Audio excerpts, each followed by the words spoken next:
Les ombres silencieuses. Dans un village isolé, enveloppé de brume perpétuelle, régnait une atmosphère lourde de mystère. Les habitants avaient appris à éviter la forêt sombre qui bordait le village, craignant ce qui pouvait se cacher dans ses profondeurs.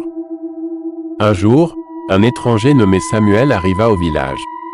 Intrigué par les histoires lugubres de la forêt, il décida d'explorer ces sentiers obscurs. Armé d'une lampe de poche, il s'enfonça dans l'obscurité, les arbres noueux semblant se refermer derrière lui. Au fur et à mesure qu'il avançait, une étrange sensation s'empara de lui. Les murmures du vent semblaient se transformer en chuchotements indistincts, susurrant des mots inconnus. La lampe de poche de Samuel commença à vaciller, jetant des ombres étranges sur les arbres tordus. Soudain, une paire d'yeux brillants surgit de l'obscurité.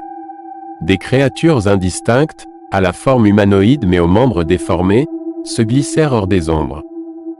Leurs silhouettes semblaient se fondre avec l'obscurité, rendant difficile la distinction entre la réalité et l'illusion.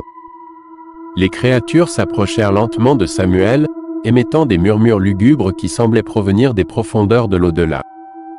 Sa lampe de poche émit un éclat faible, révélant partiellement leurs visages déformés, dépourvus d'yeux et de bouche. Pris de panique, Samuel tenta de rebrousser chemin, mais les créatures le cernèrent, leurs murmures devenant plus insistants.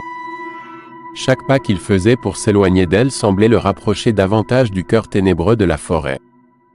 Alors qu'il se retrouva finalement encerclé, les créatures s'immobilisèrent. Un silence pesant tomba sur la forêt. Puis, d'un seul mouvement synchronisé, elles se fondirent dans l'obscurité, disparaissant aussi soudainement qu'elles étaient apparues. Samuel, tremblant de terreur, réussit à s'échapper de la forêt et revint au village. Les habitants le regardèrent avec des yeux empreints de méfiance, car personne n'avait jamais osé s'aventurer aussi profondément dans la forêt et en revenir indemne. Depuis cette nuit, Samuel ne fut plus jamais le même. Il prétendit entendre les chuchotements des créatures, même lorsqu'il était loin de la forêt. Ces nuits étaient hantées par des ombres silencieuses qui glissaient dans les coins de sa chambre, leur présence insidieuse le tourmentant sans relâche. Les habitants du village, effrayés par le récit de Samuel, commencèrent à éviter la forêt plus que jamais. Certains prétendaient voir des ombres étranges danser entre les arbres, tandis que d'autres entendaient des murmures indistincts dans le vent. La forêt, maintenant enveloppée d'un voile de mystère encore plus épais, attendait silencieusement le prochain intrus imprudent, prêt à dévoiler les horreurs cachées dans ces ombres insondables.